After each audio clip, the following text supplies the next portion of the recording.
And I first want to I ask you know that. about your new song, The Man. How did you and Matt first meet? We met when we was doing Static X video. I did a song with Static X and he directed it. Understood. And is it going to be part of a full album or an EP? Yes, it depends. Like when he sent me the track, I finished the song in a day because it just hit me like that. So what's going on with me is I'm currently working on two projects. I have this one project called Dynamic Musical Collaborations, DMC, and I'm working with various. I'm working with different artists, musicians, and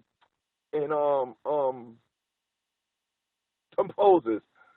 So that Dynamic Musical Collaboration album seems the most likely place for the song with Matt to go because on that Dynamic Musical Collaboration album, DMC, I have songs with Sammy Hagar, Joan Jett, Tim Armstrong from Rancid, Chuck D of Public Enemy, Bumpy Knuckles, Travis Barker, Sebastian Bach, who else is on the album? Rob Dukes from Exodus, Billy Joe of Green Day, and obviously this would be the most likely place to put the record that I just did with Matt because that's the album that I'm working on. Or I told Matt, yo, we could just drop it as a single. You know, the music business is different now. You don't have to wait until your label tells you you have to drop the single and then the album because, you know, everything is digital and streaming. So, you know, it's free for artists to do what he wants. So most likely this song, The Man, will go on the Dynamic Musical Collaborations album because that's a collaboration album that I've been working on for about the last couple of years. Wow, that's an absolutely a lineup that I think a lot of people are going to want to hear. And it kind of goes along with the theme of you being the first artist to do a lot of things. When I look back at your history as an artist, you've Right. always been an innovator. And I'm curious how much of that is by design and how much of that is just you feel like doing something and you do it. Yeah, it definitely wasn't by design. You know, me running Jay, we just came from a place where hip hop was always about creation. And in the beginning, it was creating with what was at your disposal. So the only thing at our disposal was those records, those vinyl records that was in those crates. You know, whether it was a club, whether it's a roller skating rink or the disco. And in those crates, those vinyl records were James Brown, funk, R&B, and jazz. But also in those crates was a lot of rock songs. Rock and roll has a foundation in hip hop because we use a lot of rock and roll songs as breakbeats. Tom Sawyer by Rush, Walk This Way by Aerosmith, Sharon, We Will Rock You, the Stones. So rock and roll has always been a part of hip hop. But in the beginning, the early artists and the early participants in the hip hop business of putting out music, they only used the R&B song that was hot. You know, they would use the funk song. You know, George Clinton. They would use all the R&B, so a lot of disco. Good Times was a disco record. You know, the Bee Gees. So we were utilizing all of these type songs before we was allowed to go in the studio and record. When it was time for us to go to the studio and record, all we had to do was sample the favorite songs that we grew up in the streets of New York City rapping over. But when Run-DMC came along, I was always a fan of rock when I was a kid. When I was a kid, I cared nothing about Black Power, Afros, dashikis, and Afro picks. And I don't know why that was. It wasn't by design. I grew up in Queens, New York. I went to Catholic school my whole life, and all I did was read comic books. So I wasn't in the street. So when I was in the house, you know, radio was beautiful in the 70s. You know, those stations like 77 WABC and the other ones like that, they would play James Brown, they would play Sly and the Family Stone, they would play the Jackson 5. But they also would play Crosby, Stills, Young and Nash, Neil Young, Led Zeppelin, the Beatles, the Stones, the Doobie Brothers, Joni Mitchell, Harry Chapin, and Jim Croce, and John Fogerty. Those records like that caught my attention because even though the rock and roll guys were these huge famous celebrities, rock made a lot of songs that talked about social issues that the everyday working person could relate to. Marvin Gaye did it when he did What's Going On. James Brown, they did a lot of attention. But most R&B was about sex and love and girls. I cared nothing about girls. So I didn't want to listen to those songs. I didn't care about what Michael Jackson was singing. But when Neil Young, sung about Kent University, Ohio, 10 soldiers and Nixon's coming, we're finally on our own. Like, the delivery of the rock caught my attention because, remember, rock drums were louder and the guitars were loud as hell. So it had this strength that R&B and soul music didn't have. And funk was funky, soul was soulful, but I didn't care about the funk and I wasn't looking for no soul. It was those records, Bob Dylan wrote about, political issues, whether these artists was for or against the Vietnam War. They didn't care what the politicians and the religious people said. They sung about things that was relevant to the everyday person. So those records caught my attention because every time I heard a rock song or a folk rock song, it reminded me of history and social studies for some strange reason. Oh, they're talking about presidents and government and, women's rights and black power and social and civil issues. So when hip-hop came along, when I started hearing Africa Bambaataa and Grandmaster Flash and DJ Charlie Chase play some of those rock songs that was on the radio but was using them as breakbeats, that kind of attracted me to hip-hop to start writing what I wanted to write. Because I wasn't in the gang. I didn't sell drugs. I never went to jail, so I couldn't write about those things. So when I started hearing those rock songs, I remember, Harry Chapin, songwriter, Joni Mitchell, songwriter, Bob Dylan, songwriter, Jim Croce, Bad, Leroy Brown, baddest man in the whole damn town, better than O.T. Tom. All of that was like rap to me. So fast forward to when Run-DMC came along. When I was sitting in the studio with Run and Jay, I was like, yo, Jay, man, let's make a rock song. Nobody's doing that. So it came from more of a place. It wasn't by design. It was about, wow, nobody's rapping over the rock break beat. And that was the innocent thing that gave us Rockbox, which was the first rap video on MTV.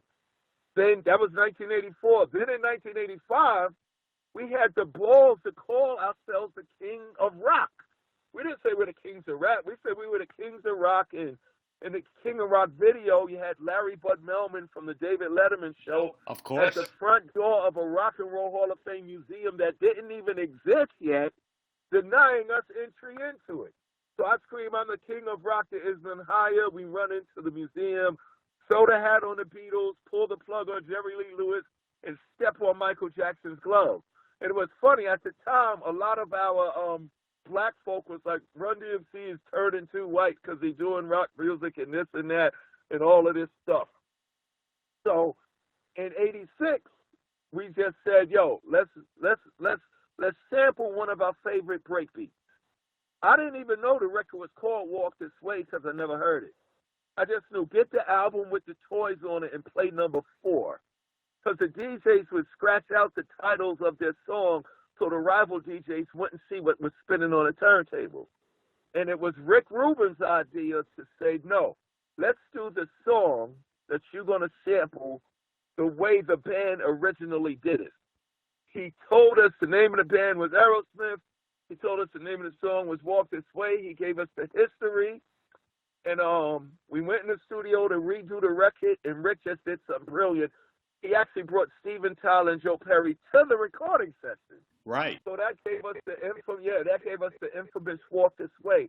But the whole idea to do that came because those early DJs in the streets of New York City and the Bronx, the Bronx, New York, where hip hop started at, they were already spinning rock records, not to listen to, but to be used for the breakbeats. So when Walk This Way came out, Kid Rock said, "Yo, Run-DMC and Run-DMC and Aerosmith had a baby. I popped out. Korn, Limp Bizkit, Cypress Hill, Blink 182, to all of, it gave birth to, what it did was, in Walk This Way, when Steven Tyler took that mic stand and knocked down the wall that was separating us, people say, yo, D, man, that didn't happen in the video. That happened in the world. And let those white rock kids know, the white rock kids and the white punk kids, because the Beastie Boys was a punk band who loves hip-hop, but was like, I don't think we could do it because only the black people do hip-hop. And the black kids was, I don't think we could do rock because only white people could do hip-hop. But because of Run-DMC, it let all the nations, race, creeds, and colors of the world know that, yo, we were already doing this together. So what's the big fuss? So now, as I move on in my career, I don't have to prove anything as a hip-hop artist. But since I proclaimed that I was the king of rock over 30 years ago, and those are the artists and musicians and songwriters that I love, Chuck D, a Public Enemy, told me, D, you're a legend now. You need to work with as many iconic rock people as possible before you die. So I set out on a mission to collaborate with anybody who gives me a call, anybody who asks me for a verse, anybody who tells me to come by the house and jam. We're going to create something, and it's not even about putting it out and selling records. We're making these records so we can show up one night somewhere, radio show, 20-seater club, 150-people club, amphitheater, maybe a stadium, somewhere around the world. We're going to be able to perform these records and just make people enjoy music again. Well, another thing that you did before anybody else was perform the WrestleMania rap at WrestleMania V. Was that an enjoyable experience for you?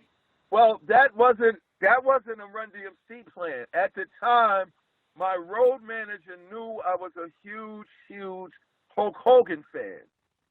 So when WrestleMania 5 came to Atlantic City, he came to my house early one morning. Like, I got home at 3 in the morning. He was at my house at 5 in the morning. I got a surprise for you. Hop in.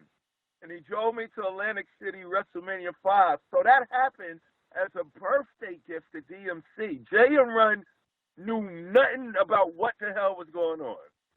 They came and just performed with me because my manager told the WWF that DMC was a big Hulk Hogan fan and he wants to come.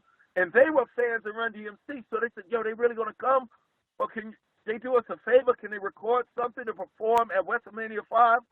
So that's how that whole performance came about.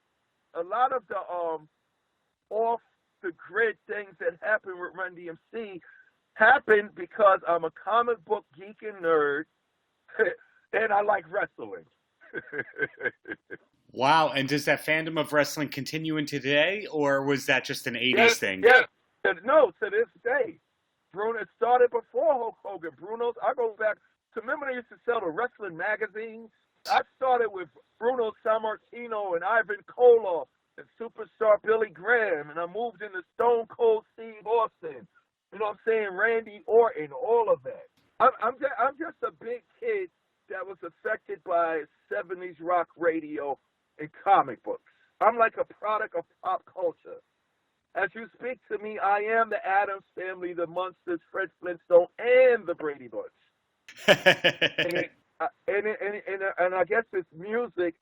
It's music that gave me a place in the world where I could say, oh, it's cool to be Darryl.